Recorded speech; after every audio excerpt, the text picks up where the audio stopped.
Okay, moving right along. Here we are with number 17.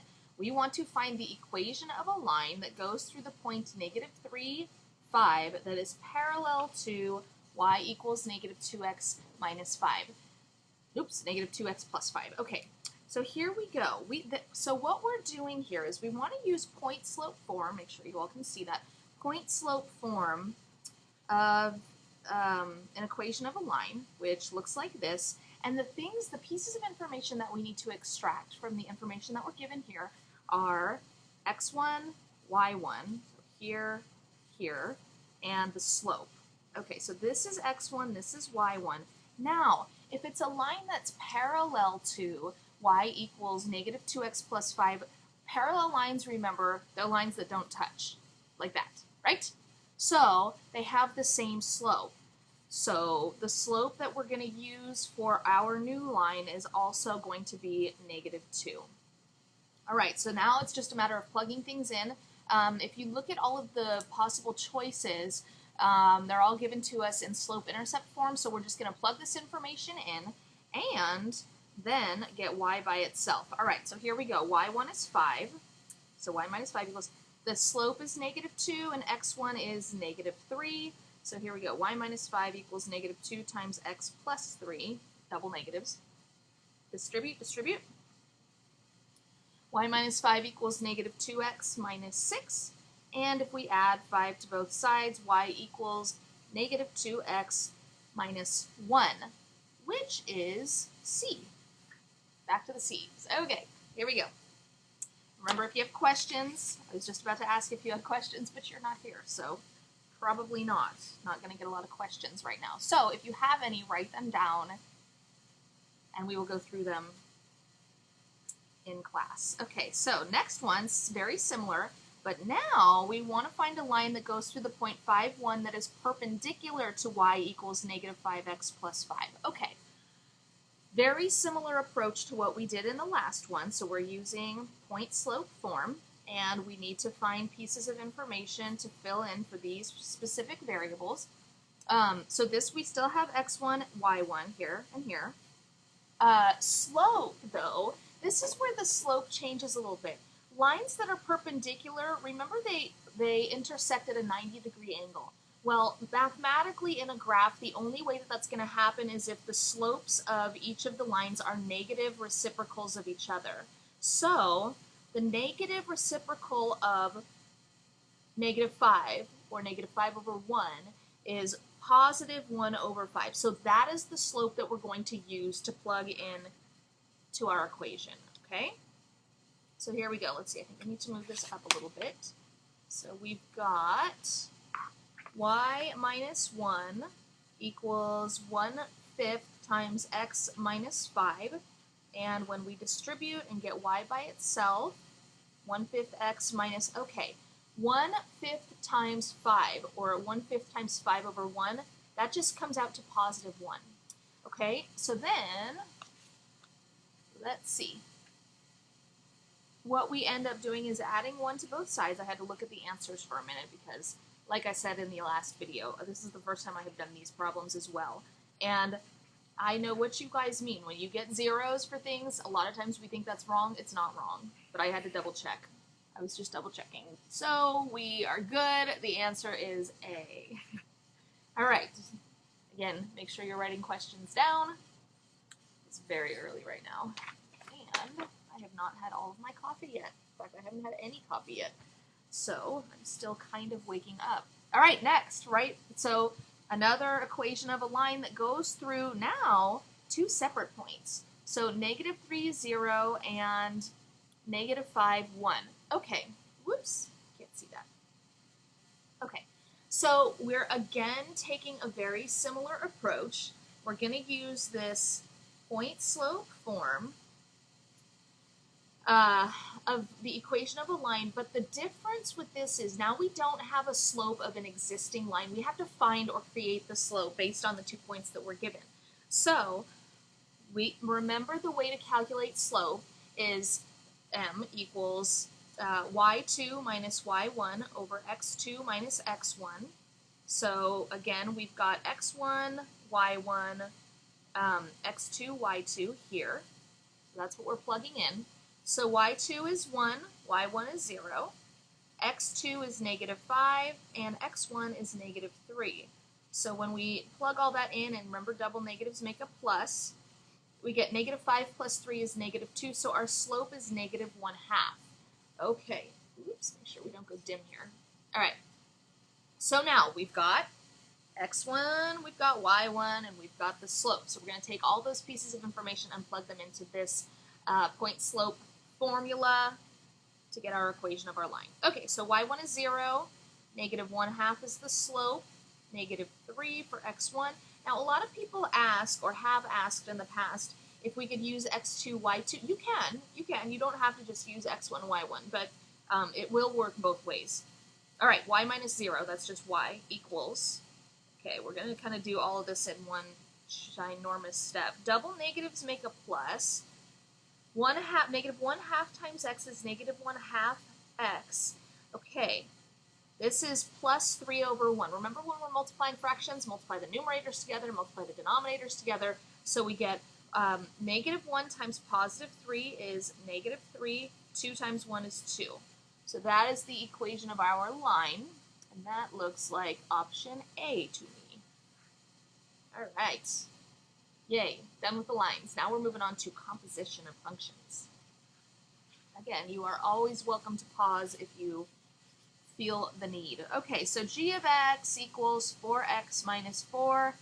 F of x equals negative 3x cubed minus 3x.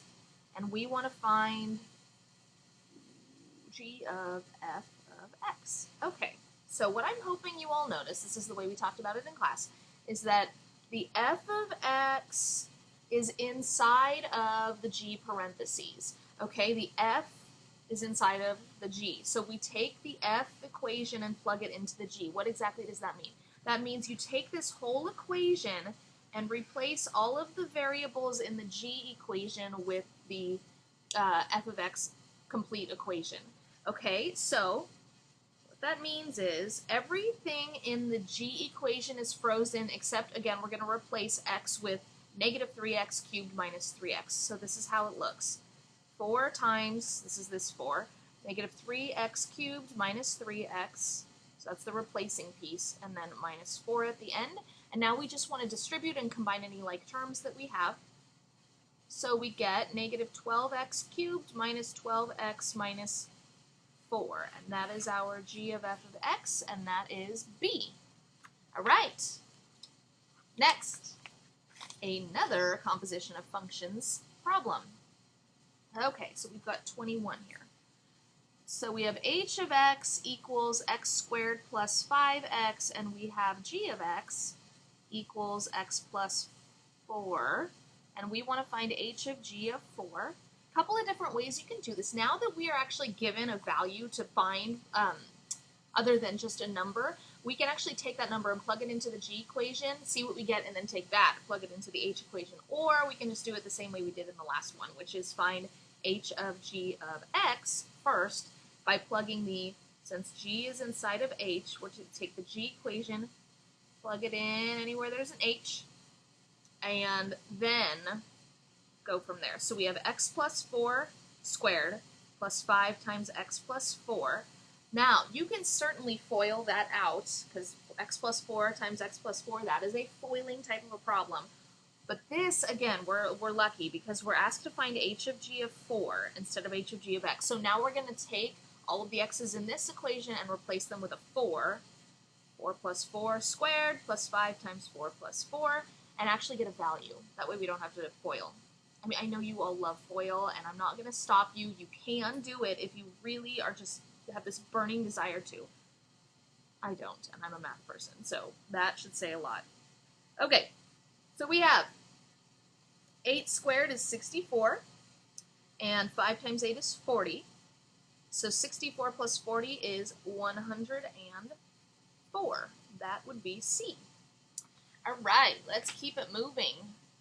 Moving right along. All right, we are on to factoring, one of my favorite things ever now.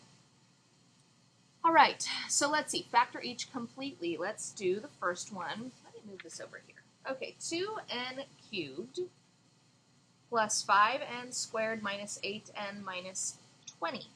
All right, and we want to factor that completely. So we have 4 terms here. So we learned a while ago that when we have 4 terms like this, we want to factor by grouping. We always want to try 2 and 2 as long as we have one consistent variable throughout the entire problem. Okay, so with the first 2 groups, so the first 2 in the group, which is those 2, that's our first group, and the second group is negative 8n minus 20. The first group, they have an n squared in common, and what we're left over with is 2n plus 5. Okay, the second one, they have a negative 4 in common, and we're left with 2n plus 5. So the way you know you've done this correctly is we have matching things in the parentheses. Okay, so the matching things would be the 2n plus 5. So they get their own parentheses, and then everything else gets its own parentheses. So n squared minus 4 times 2n plus 5. Now, it says factor completely. That is not completely factored yet. Why not? Because this is a difference of 2 squares. And a difference of 2 squares factors to n plus 2, n in this one is n plus 2, n minus 2. And you always have to look for things like that. So that option is, that would be A. They look very closely. A lot of these look very similar. All right. Again, moving along.